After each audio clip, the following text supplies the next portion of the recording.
So if you'd seen the last video of the RS3, you would know full well what's sort of going on. But today I've just grabbed a little drink. We're jumping in the Jeep. There's some speculation as to what happened with the car from myself, from the guys at Havoc Car Company. They have sorted me out big time with this.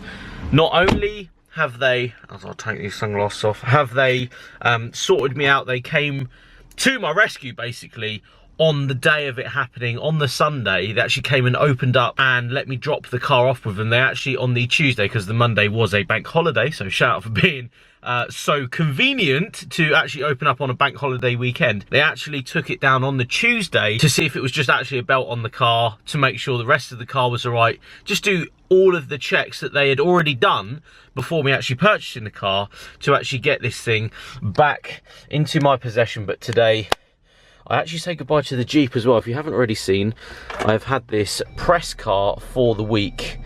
And honestly, I'm not even going to lie to you guys, and you know full well that I like weird cars. This is a right bit of me, this car. You can see it's got no petrol in it either. I need to go and fill it up. And it's one of those cars that I genuinely thought I'd driven one for the channel. Guys may have seen this, not sure, you might have, might not have, but I'd actually driven one of these up a mountain in a Lake District last year now. But to actually have it as a daily driver for a bit has been phenomenal. I've loved every second. The seats are perfect, big armrest, cheeky Red Bull there from yesterday, hello, because we're out shooting with it. Roof's come off, it's got all the roof on today. But onwards to find out what really happened to the RS3, that's the main thing, and give the Jeep back after I fill it up with petrol, because I want to give it back with some petrol in it. Right, here we are. Lovely stuff. RS3, look at her there. There she is, RS3. I've had a little video of it running and everything perfect, but we'll find out what actually happened in a second. Oh, she looks so beautiful.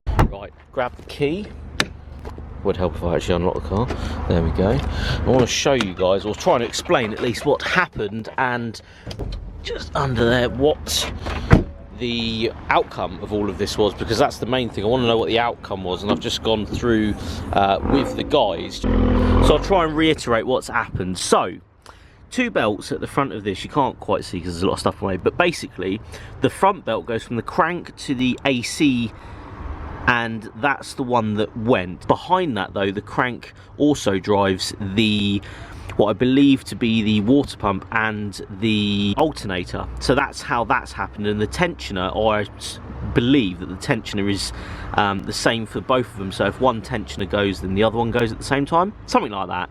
I'm sure there's a lot of people that will know a lot more than me about this, but I'm just trying to reiterate. Again, I think in the last video I explained that these do that. It is actually slightly common that this happens apparently, and it's actually just started to shred. It obviously took the tensioner with it, and then the tensioner for the other drive belt, so the crank to the water pump and all that sort of stuff, actually was affected by that secondary belt, because the tensioner wasn't under tension, I'm assuming, and it meant that it stopped driving the actual water pump and the alternator at the same time. Pretty much, that's sort of how it's been explained to me. But basically, I think it was about £14, the actual belt. So what they've done is, again, I'm pointing to something that you can't actually see, but down here, they put a new crank to AC belt on. Just checked that all of the tensioners are still free, which they are.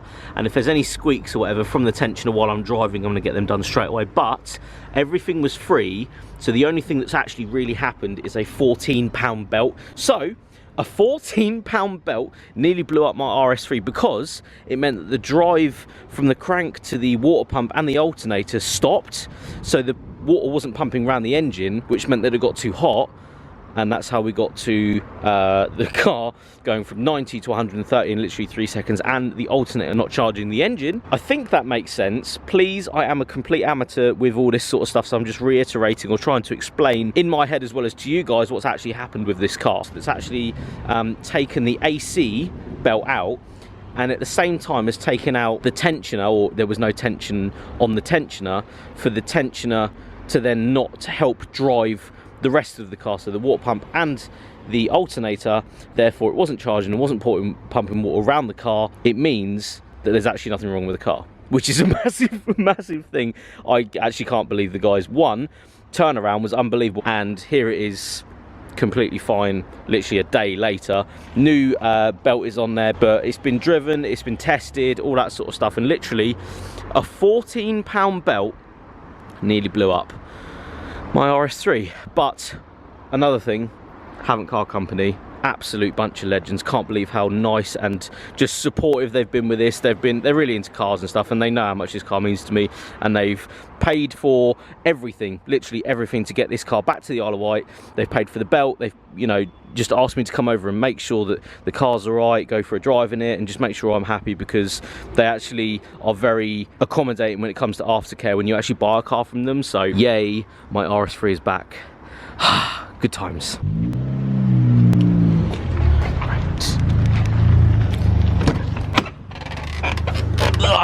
Here we are, back in the RS3. Oh, blurry camera, but I'm so excited. Right, first drive after the scary drive. Oh. I'm going to say it again. Massive thank you to Haven't Car Company. This wasn't even their problem. And as I've said, they've actually covered the cost of the labour and the belt. I am so, like, I tried to give him, I tried, which is like such a noble thing, and it wasn't even their fault, and it's the car's left the forecourt and that. So yeah, huge thank you to Haven't Car Company. Honestly, I know I bang on about these guys, but they're so real, and if you're willing to go down the modified car route and you see something that you like on their forecourt, just like this is a prime example where the car is unbelievable. I've taken it away, and yeah, a little belt is gone, but they were more than accommodating to take it all back, replace it free of charge, even come in on a Sunday and a Monday over the bank holiday to actually fix this thing, and I'm back in it. But now, when I go up to Rocket's Wraps, I've got a few little bits to do up there, because I'm putting a private plate on this. Very exciting, but that's for another video. And again, guys, honestly, from the bottom of my heart, this is the car I've always wanted. I've loved to have one of these in my life, and thankfully I bought it from the right garage at the end of the day, because I don't know a lot of garages that would actually do that. So big shout out. But onwards. Oh, I'm so excited. This cockpit is the one. Right, select. Oh no, we're going to drive, not a sport yet. It's not even warm, Right, onwards. Back in my happy place. So fast. Quick blast in the RS3, and I've got to say, one, I have missed this thing so much. It is so fast. The brakes are literally unbelievable, and it was literally a belt. It's running and boosting, and everything is absolutely perfect. Honestly, guys, like, from the other side of the camera, I'm so happy. You have no idea. Dream car this is for me at the end of the day. But here we are, Rocket's Wraps. Right, just pulling over on the way home. Oh, grabbing some food from a chip shop, which is here in Portsmouth. Fantastic chip shop. Look at this for views.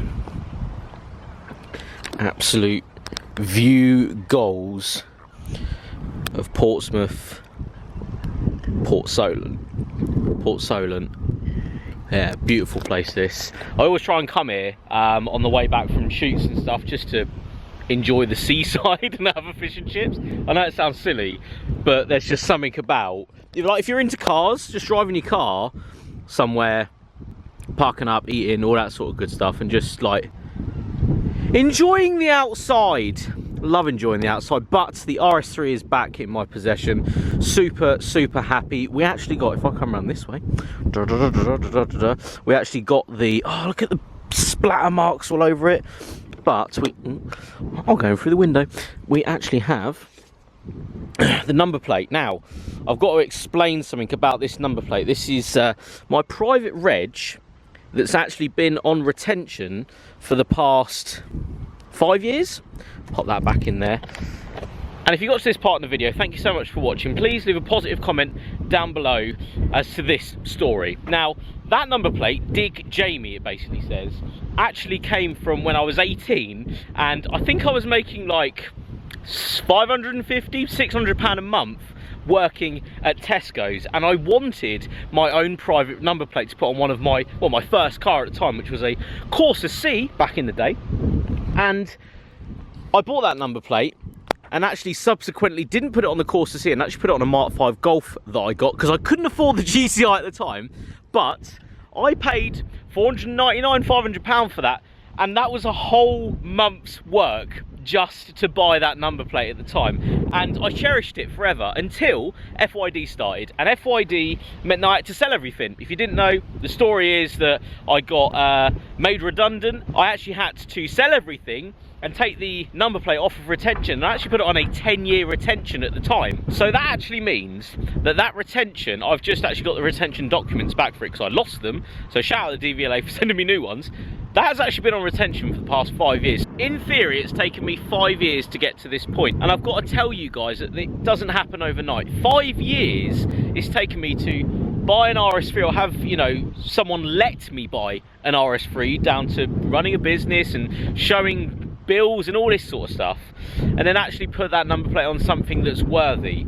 And this is, yes, I've had cars in the past that I could have put it on, but I didn't. This video and the last video, if you haven't seen, of it actually breaking down, it actually meant a lot to me that I could bring you guys with me in the video and actually explain what this car meant to me, and now what the number plate means to me.